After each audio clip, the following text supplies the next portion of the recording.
Break के बाद आप सभी का स्वागत है। गुना कलेक्टर पर जुर्माना लगाया गया है। हाई कोर्ट ने जुर्माना लगाया है। गुना कलेक्टर पर 10,000 का जुर्माना लगाया गया है। आपको बता दें, ये पूरा मामला दरअसल सजा के बाद युवक को रिहा ना करने का है। फरियादी ने हाई कोर्ट में याचिका लगाई थी।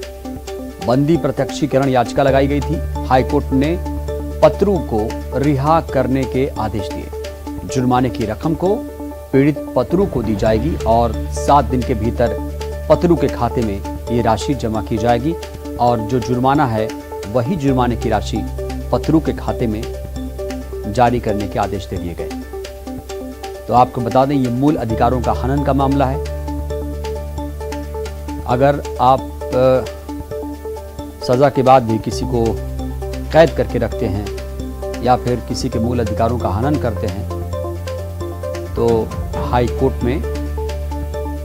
ने यहाँ पर एक रिट दिया है, आदेश दिया है कि उसे रिहा भी किया जाए और कलेक्टर पर जुर्माना भी लगाया है।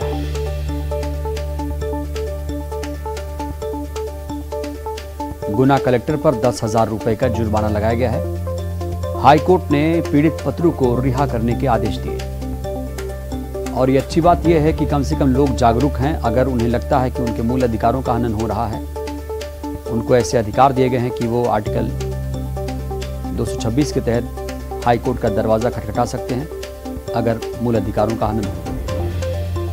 और ज्यादा जानकारी के साथ हमारे संवाददाता सुशील कौशिक जुड़े हैं। सुशील, बताइए मामला है क्या और कब से इनको कैद करके रखा गया था? देखिए, ये मामला अगर देखें तो काफी पुराना मामला है। गुना जिले के गांव का मामला है। दरअसल इसमें जिस शख्स को सजा हुई थी, उस सजा के बाद भी वो जेल में बंद रहा।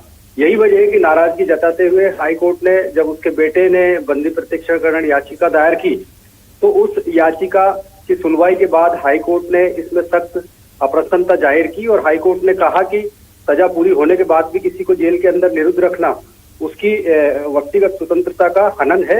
और यही वजह है कि इस मामले में सुनवाई के बाद हाई कोर्ट ने गुना कलेक्टर पर 10,000 रुपए का जुर्माना लगाया है। जुर्माने की राशि पीड़ित के खाते में 7 दिन के अंदर जमा करानी होगी। आपको बता दें कि 2011 का ये मामला था। गुना जिले के पिपलोदा गांव का मामला था। उसमें पितरू अहिरवार जो शख्स था, इसके खिलाफ घर में घुसकर मारपीट का मामला दर्ज हुआ था और इसी मामले में पहले उसे जिला अदालत से सजा हुई थी। उस सजा के खिलाफ उसने हाई कोर्ट से अपील करके हाई कोर्ट ने उसमें उसे रिहा करने के आदेश दिए थे। लेकिन पुलिस ने इस मामले में सुप्रीम कोर्ट में अपील की थी और सुप्रीम कोर्ट में ये मामला लंबे समय तक चला और 2019 में सुप्रीम कोर्ट ने इसमें 6 महीने की सजा सुनाई थी जी। तो उसी सजा पूरी होने के आधार पर। चलिए, शुक्रिया आपका। लेकिन अफसोस की बात तो ये है कि जिन्हें नियम कानून बारीकी से पता होते हैं, वो भी अगर नियम कानून की धज्जियां उड़ाएंगे तो फिर लोगों के जो अधिकार हैं वो कैसे मिल पाएंगे। रायपुर से बड़ी खबर, जहां पर पेंड्रा गौरेला के सीईओ का एक नया फरमान आया है। शिक्षकों को खाद बेचने की ड्यूटी मिली है। 4 शिक्षकों को सौंपी गई है ड्यूटी लगने से शिक्षक हालांकि नाराज हैं। शिक्षक संघ ने चेतावनी दी। आदेश निरस्त नहीं होने पर आंदोलन की चेतावनी लगातार शिक्षकों की तरफ से दी जा रही है। तो एक अनोखा फरमान जारी किया गया है खाद बेचने के लिए। गौरेला पेंड्रा के सीईओ का अजीबोगरीब फरमान है। सीहोर जिले में बारिश के चलते जिला प्रशासन ने 15 जून से 1 अक्टूबर तक नर्मदा नदी के घाटों पर रेत का उत्खनन और परिवहन पर पूरी तरह से प्रतिबंध लगा दिया है। बावजूद इसके रेत माफिया तमाम नियमों की धज्जियां उड़ाते हुए धड़ल्ले से रेत का परिवहन करने में जुटे हुए हैं। इसी के चलते जिला प्रशासन ने एक संयुक्त टीम का गठन कर कार्रवाई की। खनिज, राजस्व एवं पुलिस विभाग की संयुक्त कार्रवाई में नर्मदा के अलग अलग घाटों पर नौकाओं के इंजन और अवैध रेत का परिवहन करते 1 दर्जन से ज्यादा ट्रैक्टर ट्रॉली समेत रेत से भरे डंपर जब्त किए गए।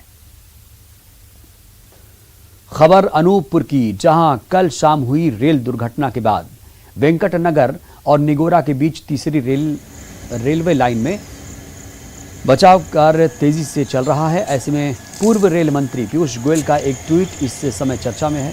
जिसमें उन्होंने 8 अगस्त 2020 को बिलासपुर रेल मंडल के अधिकारियों को बधाई देते हुए कहा था कि कोरोना काल में अनूपपुर पेंड्रा के बीच 26 किलोमीटर की तीसरी रेल लाइन समय से पहले पूरी कर ली गई है।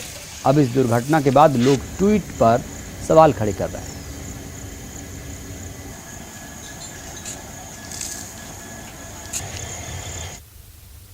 तो सुबह की बड़ी खबर में इतना ही। दीजिए इजाजत, आगे जरूर देखिए इस वक्त की हेडलाइंस।